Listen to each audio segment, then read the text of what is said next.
Oh good, he's 17. Here's a look at the brand new Hiya toys. This is the Star Trek 2009 Exquisite mini-series Checkov.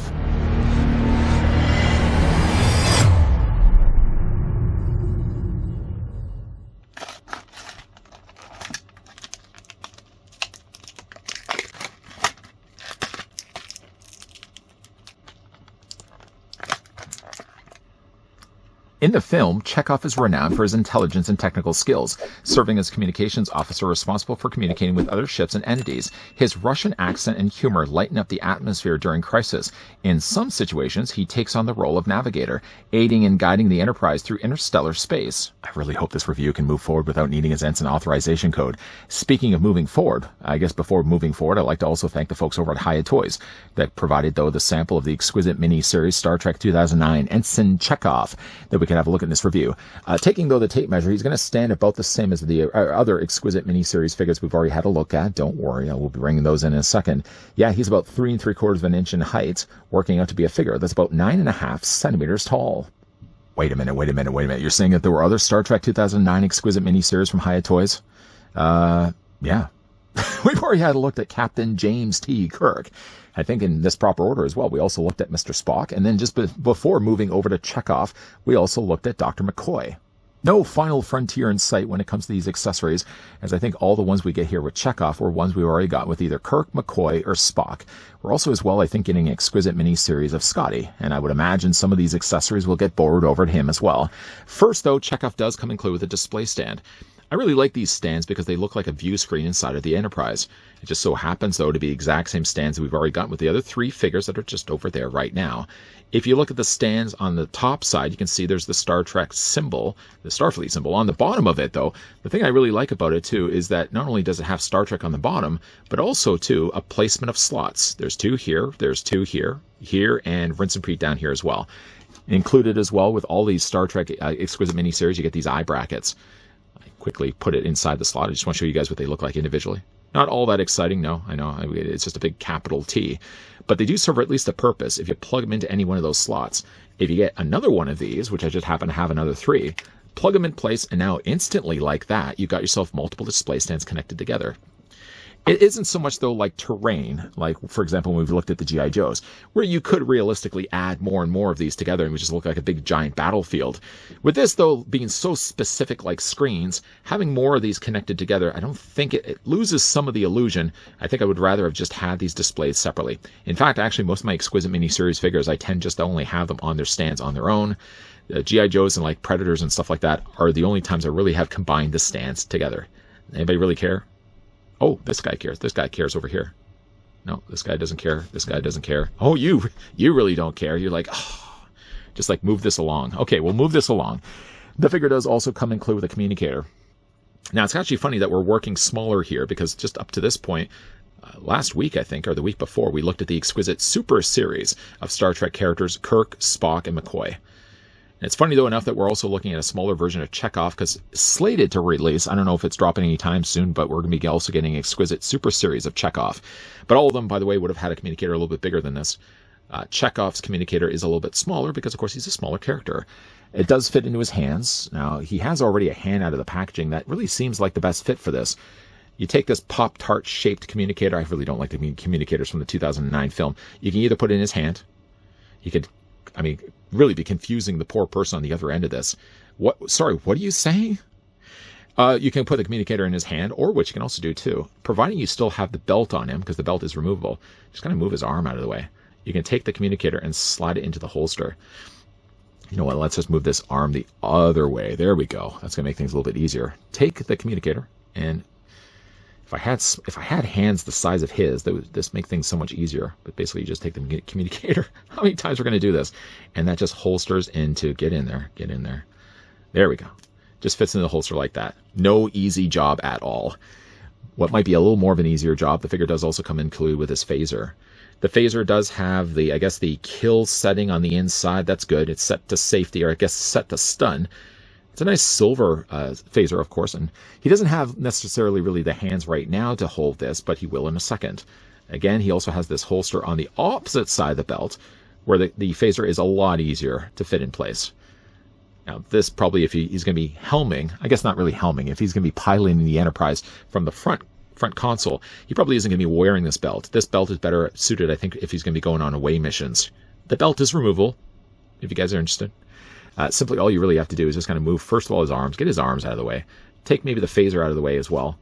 And there is, can you see right there, there's a loop, and then there's part of the plastic that fits inside the loop. All you have to do is just detach this like that. And it's a lot easier to remove it than it is to put it back together. Again, you just kind of slot it in place. Oh, I think I actually did a better job this time. Just plug it back in place. But for this, we're just going to detach it all together. Just going to put it off to the side. For me, I generally like to put all my Star Trek figures from Hiya. I like to have them really non-going to a planet and sort of just displayed as if we had ourselves a USS Enterprise. I would love if we could get ourselves a USS Enterprise diorama set, something just so that the crew could actually sit around. I'm not sure if Hiya Toys would ever think that far ahead when it comes to actually doing Star Trek figures, if they are going to do a diorama to go along with them. The figure does also have some swappable hands. I guess for this we can probably put the figure back down for a second. He has a closed gripped hand or fist, and he also has a specifically dedicated phaser hand. Boy, these are so small. These are so tiny. Changing out the hands, though, isn't a super hard thing to do. You're basically just going to detach it from the peg, take the hand that you want to then use, and just put it back on the peg. That's all you really have to do. Because everything, though, is so much smaller, you're going to... There's always then the risk that this is going to fall onto the floor. I'm not going to jinx it by saying this, but this basically... I know I've just already jinxed it by saying this, but basically this would just plug onto the peg. One thing I will say, and I haven't yet changed this hands in full disclosure, this has happened actually just recently. We looked at Flint from G.I. Joe, and the problem actually is one thing I didn't even prep this review by doing. See how the hole is a little bit smaller than the peg? For Flint's hand, even though it was G.I. Joe, I took myself a screwdriver and I just doweled that a little bit bigger. You could also even heat this even in hot water, but putting it on the peg the way that it is intended, it's not the easiest thing to do. You know what? Bear with me. I'm going to just put the hand back on in place. I'm going to fix this for the final looks of the figure, but for right now, we're just going to leave just the relaxed hand. That's my fault. I really should have doweled that first. Yeah, heat this up first in hot water, or again, you can go with the just a tiny little screwdriver. We don't have to destroy this thing. Just make the hole just a little bit bigger. You might find it a lot easier to get it onto the hole or get it onto the peg. Getting a closer look, though, at Checkov. Not a bad likeness. I will admit, though, the Exquisite Super Series does a better job of landing the likeness of all these characters. To compare it like with Kirk, for example. I think the face is good. I think maybe where it loses some of that already mentioned likeness is with the paint. I think the paint just being so, I don't want to say pasty, but certainly is chalky like this. It really needed some contrasting colors. I think for at least what we've looked at so far, I'm just going to kind of grab all of them, at least if I can. Spock's was probably one of the better looking likenesses. Can I still hold on to all of these? McCoy probably was maybe the weakest likeness, at least of this size class. Checkov sort of meets somewhere, I think, in the middle of Spock and maybe Kirk. It's not a bad likeness at all, but I certainly don't feel like it probably could have been a bit better of a head had the paint just not let it down a little bit. The head does certainly have a lot of decent posability. We're going to, of course, talk about all that in a second. Of course, you got yourself the Star Trek symbol uniform as well. I don't really love the 2009 uniforms. Having, though, the fact that they have these tiny little symbols making up the majority of the fabric, it's unnecessary. Just keep the fabric simple. There's some panel lining that they've done nicely there on the top. And, of course, he's got also his, little, not the tunic, but I guess little turtleneck shirt that they wear underneath. This, by the way, is all soft and plastic. So one of the benefits, at least, of using soft plastic like this is it doesn't limit any of the articulation. Even though, really, like the articulation anyways, you're not going to be limited there, but it seems like they are probably using a regular body underneath, and then they're just putting over whatever tunic color they need to do, depending on what member of Starfleet we're looking at here. Though, as a side note, though, it's obviously really sad, too, that we had to lose the actor. Anton, he's going to come to me. It'll come to me in the final looks of the figure. It's sad, though, that he passed away. I mean, the only thing I really know him from outside of Star Trek was also Fright Night, and he was also a really decent not John Connor. He was also, drawing a blank, from Terminator. Kyle Reese. He was also Kyle Reese in Terminator Salvation. Yeah, the figure as a whole, I think it does a decent enough likeness to the actor. I will, though, definitely be more excited, I feel, for the Exquisite Super Series. I still like the size class of Exquisite Mini Series, but I think that Super Series, I think right now, is really where Hiya Toys is doing some of the best likenesses. And, of course, like you're getting real fabric as opposed to the plastic costumes that they're getting here. Now, for the figure's articulation, so Chekhov's going to have a ball joint, obviously, in his head, so that's going to allow the head to rotate all the way around. It can look up only by that high. Not too much. It can look down, obviously, that low as well, and you can move it back and forth. Is it Anton Yechlin? I'm going to look it up. Somebody's probably already telling me down below in the comments section. Thank you, by the way, for the participation. Still feel the need to correct me if that's not the actor's name. Let me know down below. But anyways, you get yourself a T pose easily on the shoulders here. The arms rotate all the way around. Now, one thing though, because the tunic is a separate piece, there is obvious areas there where you can see like there's a gap space where the arms are plastic, and then of course the tunic part is more of a softer plastic. There is, again, a little bit of a swivel there in the forearm. There's also the single hinge in the elbow. No issues there. The hands rotate all the way around, providing, of course, you get the proper hands on there. Upper torso ball joint. Legs split out so easily. I mean, that's an easy splits. Legs go forward. He's like, that's what you can say. Legs move forward and back. No issues there. You can swivel the top of the thigh. A double hinge on the knee. There is articulation here as well for the boot. That being that this is a separate piece from the rest of the calf, that easily rotates all the way around. Hinge up and down for the ankle, and there is also an ankle rocker. Even though I think my love for what Hiya's doing right now more is to the Exquisite Super Series, because again, like we are getting ourselves a Checkov in that size class too. Not everybody's going to be collecting like that 1/12 scale. Like some of them may be more interested and invested in getting the smaller 3 3/4 inch scale. And I think for that, I think that I have to have some respect, obviously, for Hiya Toys that they are releasing size classes for two different types of collectors. I just happen to be the collector that likes to have both size classes.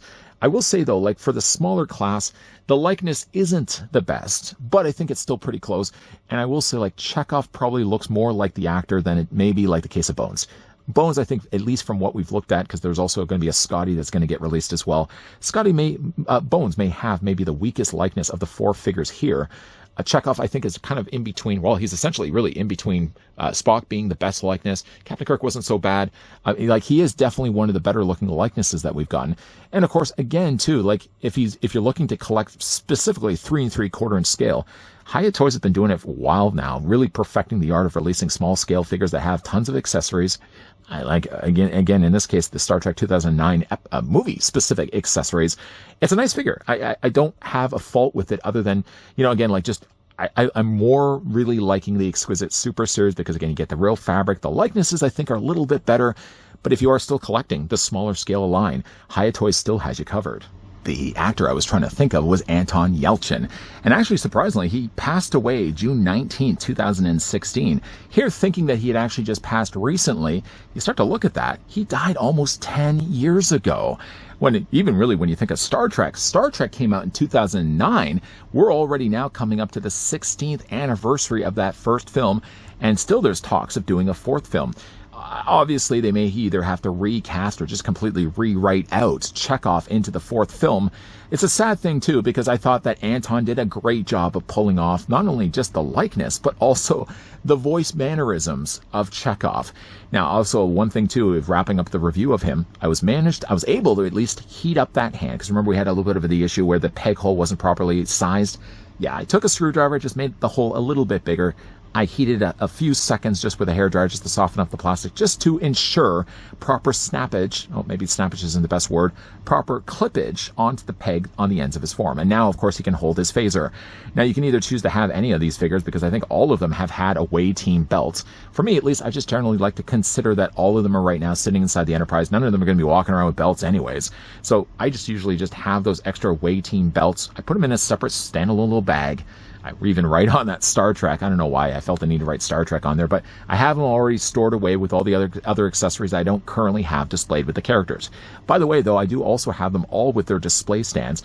The display stands can be all connected together, but with the fact that they all kind of look like view screens, I don't think it really works to connect all of them.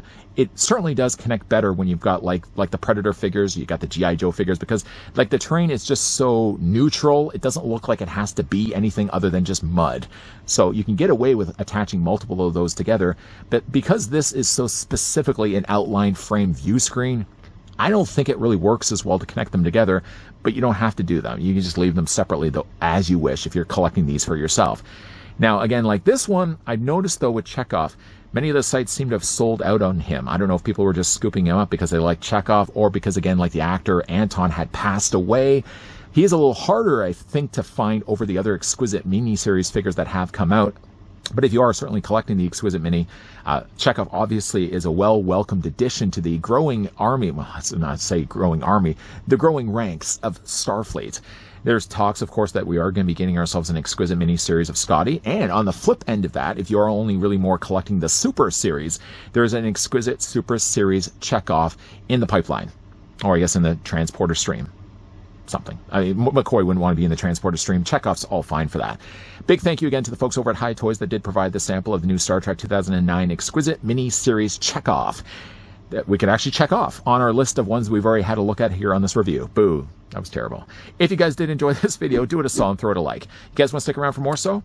I hope so. Hit that subscribe, turn on that bell, and of course, come back. As always, thanks for watching. See you guys next time.